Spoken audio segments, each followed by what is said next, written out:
Standing gracefully by the ornate staircase railing in the grand ballroom of the palace, her gown shimmering like liquid moonlight as it casted down around her, adorned in the finest silk and lace. Her mask, beautifully adorned with delicate feathers and sparkling jewels, concealed her feature, adding more beauty to her regal appearance. From her vantage point, she observed the people below with a soft smile playing on her lips.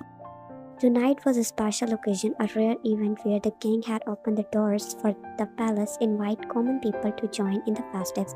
She loved these times when everyone could gather around and enjoy themselves, regardless of their class or status. She couldn't help but marvel at the variety of colors that were shining in the ballroom, not just the gowns of the girls or suit of the boys, but the mask everyone was wearing were hiding identity. No one could recognize who belongs to the other kingdom or the common people. Everyone was blended together. Her eyes sparkled with delight as she interacted with guests. Her smile was warm and welcoming, her laughter like music to the ears of those around her.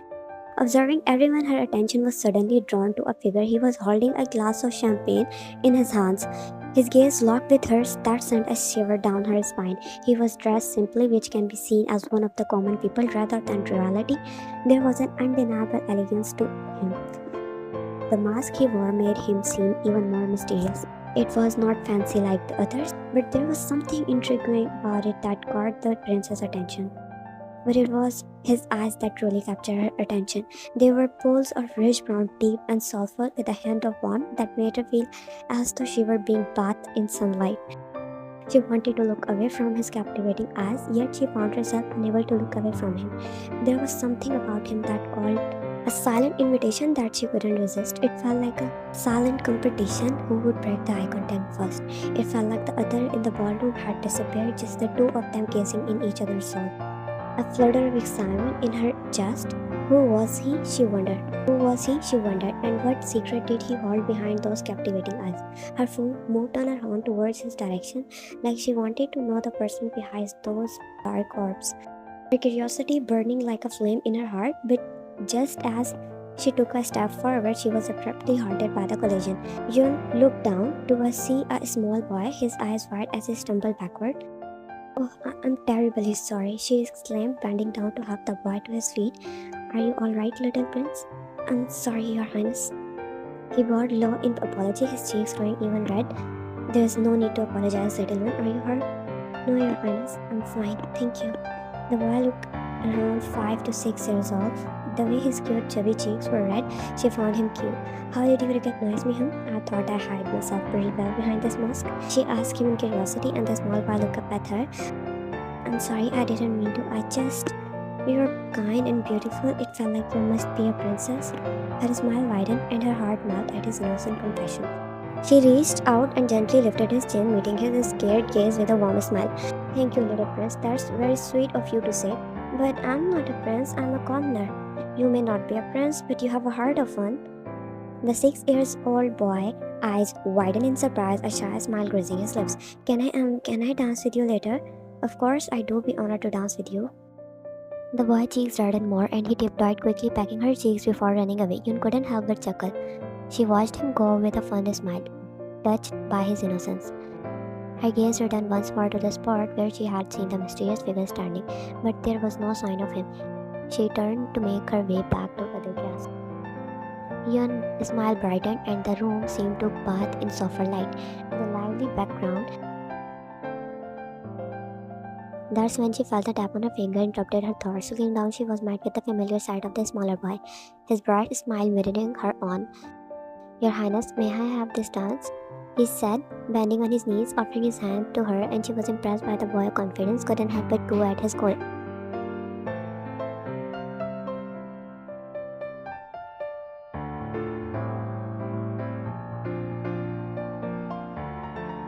You dance like a big man, my little prince. What's your name? I'm Jungkook, your highness. Jungkook, what a pretty name. Where do you come from? Which area do you belong to? I'm from eastern part of the kingdom, your highness. Oh, that's good to hear, she responded, attempting to maintain a pleasant demeanor. It's not like she had problem with it, but her father, the king, have some active problems going on with the eastern kingdom. So aren't you angry that I'm from your enemy kingdom? She paused, her gaze thoughtful. She could see the innocence in his eyes. No, Jongwon, you see, tonight is a night of joy. We all are here to enjoy the moment, regardless of where we come from or what may happen outside these palace walls. And you don't have to worry about the kingdom problems. You are little to understand those. I'm not little though, she pouted. Yun chuckled, genuinely amused by his response. She bent down and placed a kiss on his cheek just like he did. Well, maybe you're not a little, but certainly too young to carry the weight of this world on your shoulders. His face turned a shade of red that matched the vibrant hues of ballroom decoration. A shy smile formed on his lips. I was waiting to meet you, he said, and you looked up at him. Oh, really? Why do you want me to meet him? She asked adorably. Because I didn't forget you still hugged me that day. Yun brows forward. We say, you may not remember me, Your Highness. I was this small when you helped me plucking flowers. Yun chuckled at his though she might not remember the boy, but she pinched his cheek. You are really adorable. And once again, she saw the blush decorated his cheeks. She twirled the boy around two more times before he bowed to her with a cheerful giggle. He swiftly ran away, leaving Yun at coo at his cuteness. As he watched him disappear into the lively crowd, Yun turned around only to freeze in her tracks. A familiar pair of eyes, the same one that had captivated her earlier in the evening, met hers. He extended his hand with a confident smile, breaking the enchanting silence. May I have this dance, my lady? Her eyes remained fixed on his, her surprise transitioning into a flutter in her stomach as she heard his voice for the first time. His deep, ocean-like voice sending shivers down her spine.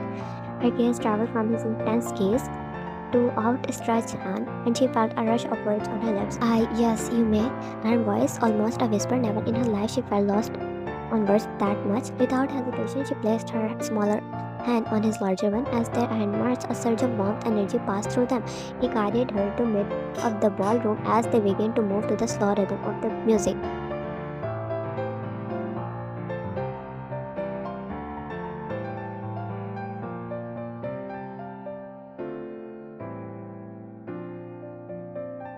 This is enchanting, isn't it? Yes, it is. Dancing with you feel like a dream, Your Highness. Yun, slightly taken aback by the realization that he knew too of her royal status, gazed at him with curiosity. How do you know me? Not many people have seen me except for some royals. Do you belong to a royal family? She stared at him as if not trying to look behind the mask, but into his very soul. He smiled, and just like his smile was captivating. It felt like a dream that seemed to trace the confines of basketball. Let's say I have the privilege of recognizing true reality when I see it, but it's the way you carry yourself, the warmth in your eyes. There's a certain grace that reveals your true identity. Her curiosity deepened, and she asked another question, her eyes searching for answers. Who are you really? I'm just a commoner, someone you wouldn't like to know. But if I want to, in that case, I will tell you about myself soon. But for now, let's enjoy this beautiful moment, princess.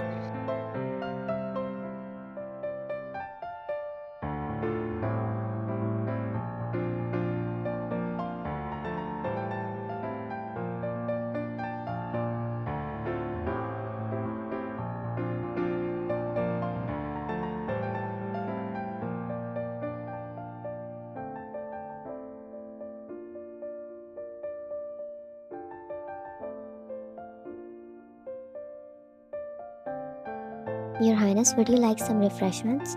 Her step hauled that were making their way out of the ballroom. She looked at him and she shook her head. No, thank you. He bowed and walked away from there. Yun took a step out of the ballroom. Unknown to her, someone's eyes followed her every move as she walked out into the corridor.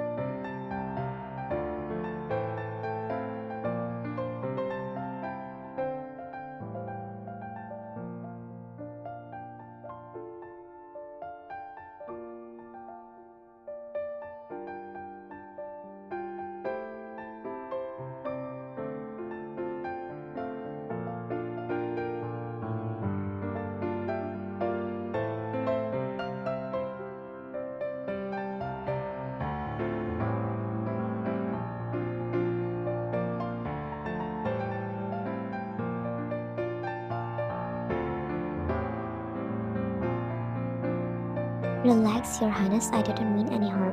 The voice was calm, her heart raced as she slowly lowered the knife, keeping her eyes on him. The tension in the corridor changed, replaced by a different feeling. She stared at him, her gaze steady as she placed a small knife back into its concealed holder. You are not allowed in this area, she asserted with a hint of authority, though her heart raced faster than usual. I sneaked, he replied simply, and Yun raised a perfectly arched brow. And you're telling me this? Are you suddenly forgetting who I am? She said though her tone lacked strictness, he still wore his mask, looking mysterious and interesting to Yun. But she was always careful. Even though she found him intriguing, she didn't forget to be cautious. What if he was actually dangerous? The fancy party they were at didn't make the possible risk go away. Thought your highness would forgive me, he added, even if it was just for the night.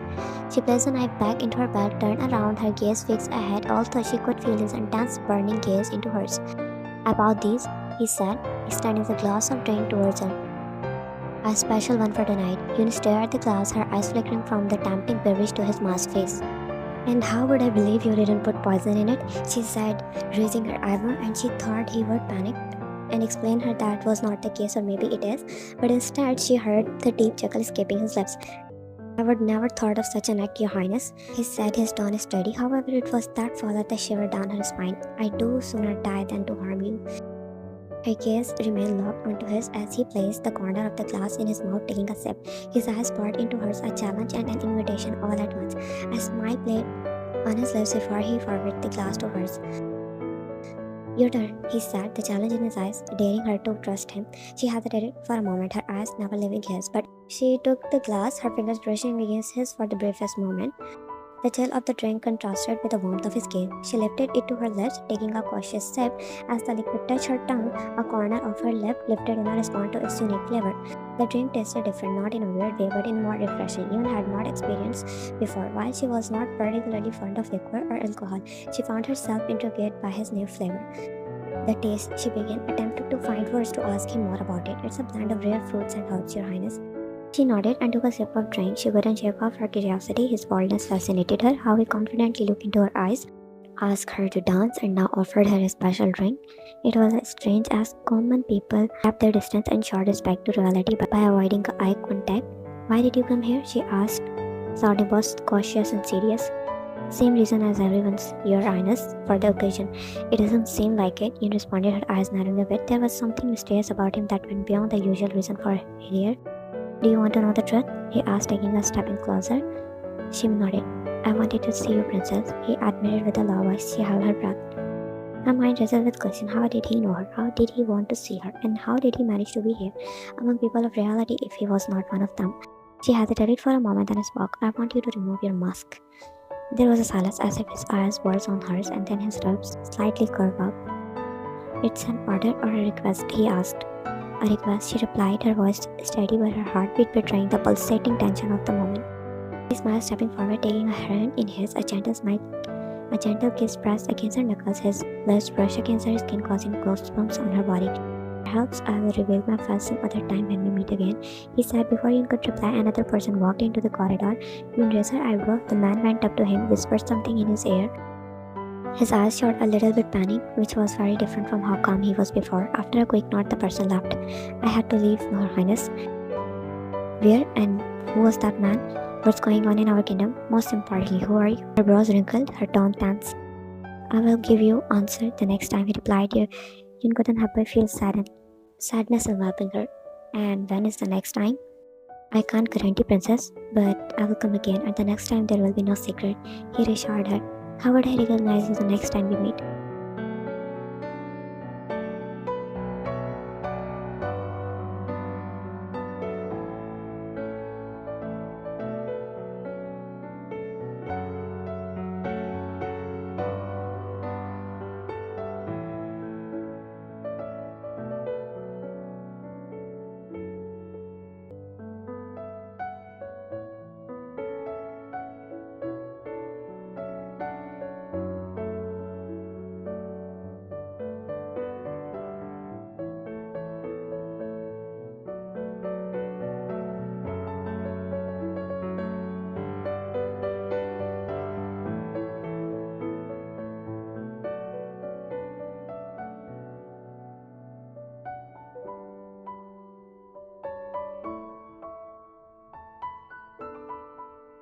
Mina was standing near Princess, tightening her corset as she couldn't help but well. Slow down, you will kill me.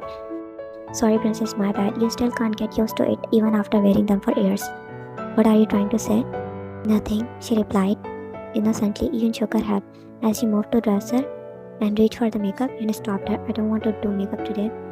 The king wants you to look pretty for the evening dinner. Yun closed her eyes, letting out a sigh again. She muttered, herself to the routine. She reluctantly allowed Mina to help her with the jewelry, preparing for the evening ahead. Was it this time? She asked with not much interest. She is always tired of it. Someone from another kingdom? I don't know much. Maybe from the Eastern Kingdom. Eastern Kingdom? Mina nodded her head. Well, it's true that the issue with Eastern Kingdom was starting to get better, and now both kingdoms are at peace. But she was slightly surprised that someone from the Eastern Kingdom was coming from marriage proposal.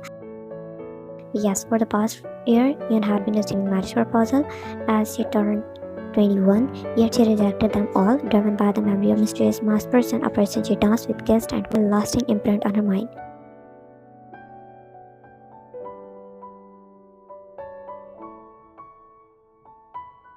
Anyway, I'm going to reject him.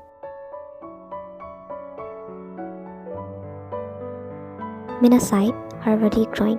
Is he even real? She dared to ask, voicing the doubt she had been feeling. Are you suggesting that I'm imagining things? No, princess, I'm just saying the way you describe him and the events. I wonder if it's all just a piece of your imagination.